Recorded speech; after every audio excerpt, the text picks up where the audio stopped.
Bonjour, nous sommes l'association Donne de l'énergie, donc en collaboration avec l'association Électriciens sans frontières. Nous sommes un projet humanitaire qui consiste en l'agrandissement d'une école située à Haïti, dans une des régions les plus défavorisées de là-bas, donc elle s'appelle Castache. Donc ce projet a été mis en place par Aide aux enfants d'Haïti, donc c'est une association de Saint-Martin-de-Sénian. Cette association a sollicité Électriciens sans frontières afin d'alimenter l'école en électricité, donc c'est-à-dire l'éclairage des salles de cours principalement, ensuite l'éclairage de salles de formation professionnelle, mais également l'éclairage du logement des instituteurs. Donc ce projet il s'inscrit avant tout dans une démarche d'aide au développement. Il se focalise sur l'éducation mais également la formation professionnelle. De ce fait, l'agrandissement doit permettre de désengorger les classes de maternelle qui ont actuellement cours dans une structure provisoire se situant à côté de l'école. De plus, il doit permettre de pouvoir donner des cours du soir aux adultes, mais également des cours de soutien aux enfants. Et également d'avoir de l'espace pour la création d'un centre professionnel pour aider les adultes comme les enfants à apprendre à coudre, à apprendre l'informatique, mais également la menuiserie. Donc nous, durant ces 2 ans, nous avons soutenu ce projet. Nous avons réalisé certaines actions pour récolter des sous. Donc nous avions un budget de 2500 à récolter, soit 10% du budget total. Et nous devions également assurer la communication, c'est-à-dire faire connaître le projet, mais également les deux associations à travers tout d'abord nos actions. Donc pour commencer, on va s'intéresser aux différents acteurs et plus précisément la répartition des rôles au sein du groupe et nos rapports avec les acteurs externes. Donc comme vous avez sûrement pu le lire dans notre rapport, les acteurs internes ont été soumis à de nombreuses évolutions. En effet, l'an dernier, l'équipe était composée de 3 membres, Laure, Samantha et Agathe. L'équipe ayant connu très rapidement des soucis de coordination, une répartition précise des rôles a été instaurée. Donc sur sa proposition, Agathe a été désignée comme chef de projet. C'était donc elle qui était l'interlocutrice privilégiée du groupe. Elle s'occupait également de la réalisation des différents supports de communication, et ce jusqu'à la moitié du troisième semestre. Samantha s'occupait de la communication externe, l'envoi des mails, la prise en charge des rendez-vous, etc. Et Laure, quant à elle, s'occupait de la gestion des ressources financières, la réalisation des comptes prévisionnels et la comparaison avec les budgets réels. Mais malgré cette répartition, on verra par la suite que l'équipe a quand même eu du mal dans la réalisation de ses actions et dans la gestion elle-même du projet. Donc en deuxième année, j'ai intégré le projet Donne de l'énergie suite à l'arrêt forcé de notre ancien projet. Mais très vite, l'équipe s'est séparée en 2 groupes en fonction de nos affinités personnelles, et bien qu'il n'y ait pas eu de réelle tension, nos rapports professionnels étaient clairement limités. De plus, on a décidé d'opérer à une nouvelle répartition des tâches en fonction de nos spécialités, donc GCF et GMO. Agathe et Laure se partageaient les tâches de gestion financière, et avec Samantha, on s'occupait de la communication entre les acteurs et la réalisation des supports comme les affiches et les flyers. Et cette répartition a continué d'accentuer la segmentation de l'équipe déjà présente.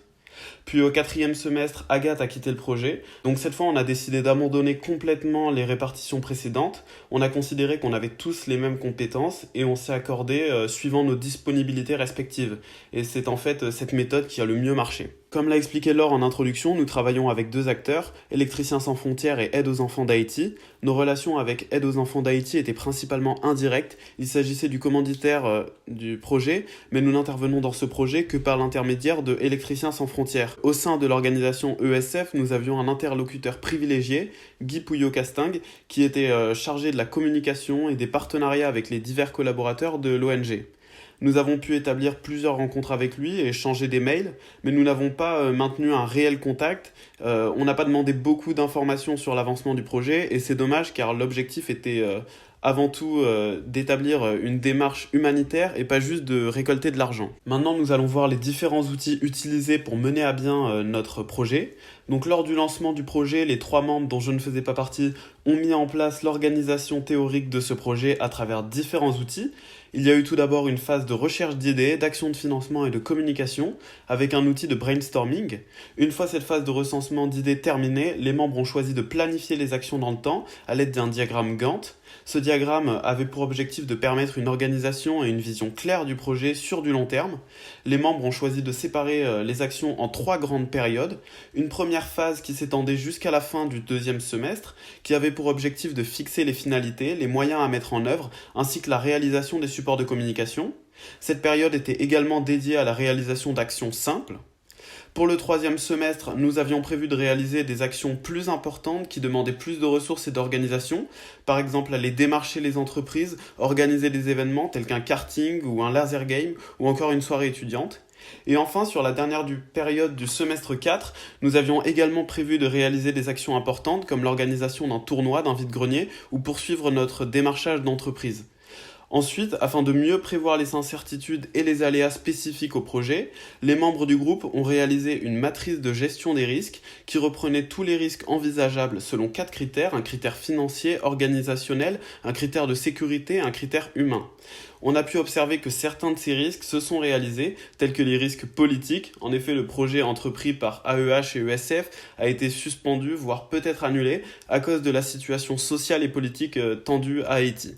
Ou encore l'abandon d'un membre du projet, c'est le cas de Agathe qui est partie au semestre 3. Ensuite, une des finalités principales de notre projet était de faire connaître l'organisation ESF et également l'organisation AEH au grand public afin de sensibiliser et de faire adhérer les gens à leur cause humanitaire.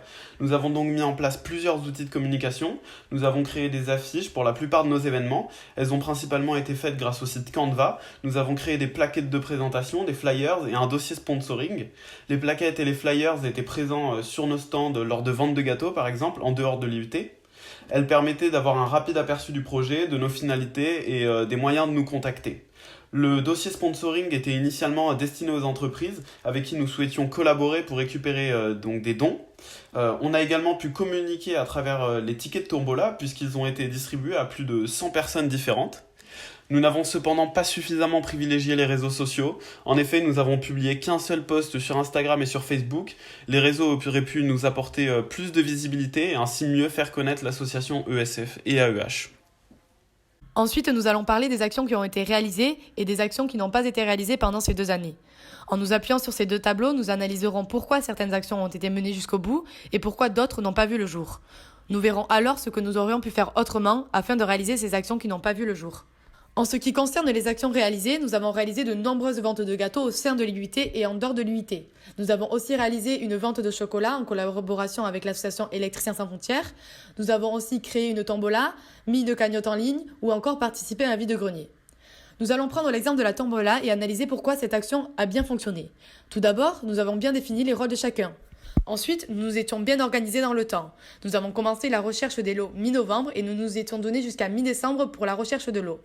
Parallèlement, nous avons créé nos tickets de tombola à l'avance, malgré un petit manque d'organisation pour récupérer nos tickets.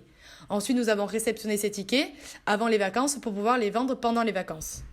Pour conclure sur cette action, la tombola s'est bien déroulée car nous étions organisés dans le temps, mais aussi dans l'affectation des tâches de chaque membre de notre groupe. Chacun savait ce qu'il devait faire pour telle date. Puis, en ce qui concerne les actions qui n'ont pas eu lieu, nous devions organiser un tournoi de belote pour janvier-février 2020, mais cette action n'a pas eu lieu car nous n'avons pas trouvé de salle. Nous aurions alors pu élargir notre zone de recherche, qui était principalement dédiée aux alentours de Bayonne, et reporter cette action à plus tard. En ce qui concerne le démarchage des entreprises, nous n'avons pas eu le temps de réaliser cette action et c'est entièrement notre faute car nous avons repoussé cette action dans le temps jusqu'à ne plus avoir de temps. Nous aurions alors dû commencer cette action dès le début, il y a 2 ans, car cette action demande du temps et de l'investissement.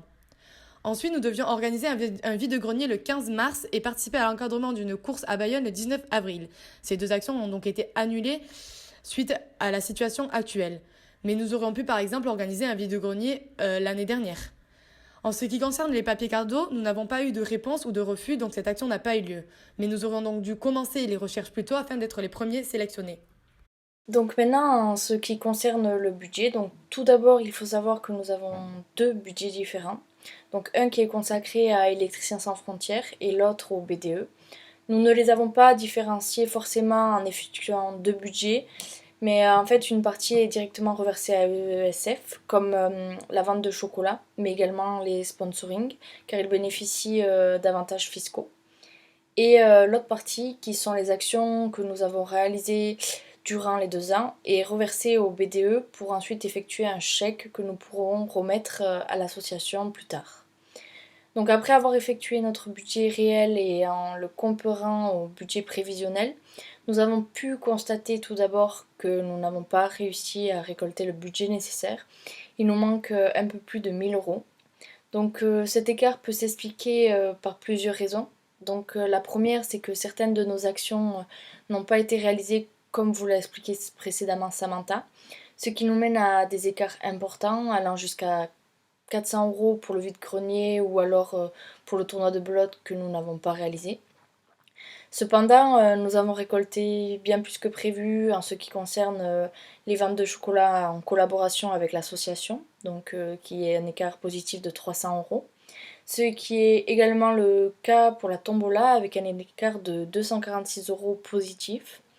Cependant, la plus grande différence, elle vient des sponsors. Donc un écart de 1350 euros est visible. Donc nous n'avons pas démarché les entreprises et nous espérions beaucoup, peut-être trop, de ce sponsoring, ce qui nous a porté défaut. Cette différence s'explique également pour les lots. Et il y a également des différences au niveau des dépenses, et donc elles s'expliquent par les actions qu'au final nous n'avons pas réalisées. Pour conclure, nous tenions à remercier l'association Électriciens sans frontières et l'association Aide aux enfants d'Haïti de nous avoir fait confiance pendant ces 2 années. Nous tenons aussi à présenter nos excuses auprès de Madame Cazoran et auprès d'Électriciens sans frontières et d'Aide aux enfants d'Haïti pour ne pas avoir atteint notre objectif final qui était de récolter 2500 euros. C'est aussi un échec personnel pour nous qui peut s'expliquer de différentes manières et qui est entièrement notre faute. Tout d'abord, nous avons pu constater un manque de motivation sur la durée. Nous avons eu du mal à nous motiver et à rester motivés tout le long. À certains moments, nous étions plus motivés que d'autres et parfois nous étions totalement découragés. De plus, nous n'étions pas toujours très organisés, alors que l'organisation dans un groupe est indispensable afin de mener un projet à bien.